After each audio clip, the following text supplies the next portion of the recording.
if you think about it, this kind of guilt that we feel when we consume, when we buy, we collect things, we have things in the studio. Oh my God, there's like, I love all these sketchbooks. I've got to buy 100 sketchbooks. And I've got this idea. I need to start this idea, and I'm going to start collaging this week. But no, now I'm going to be spray painting, and then I'm going to be like decoupage. And or maybe I should start doing, maybe I could do murals next week. Like, I think you're literally in my brain right now. I know, right?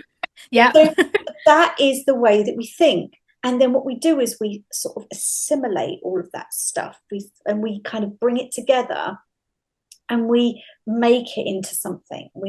That's how we make our art, because we're pulling together these ideas and things we've seen around us and objects, and that's how creativity works. So you can't have that.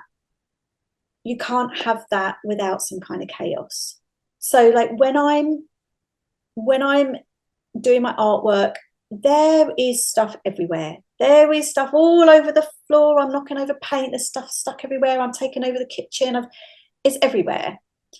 But because I know that that's actually necessary to happen for the art making process, I don't feel worried about it. But because I've also got these systems where it's easy for me to tidy up, I've got a drawer that I keep current work that's ongoing. I've got a drawer for finished archived work. It's having these systems. I label things like I said, the more that I lent into the fact that I like organizing things, that it allowed me actually to be more creative.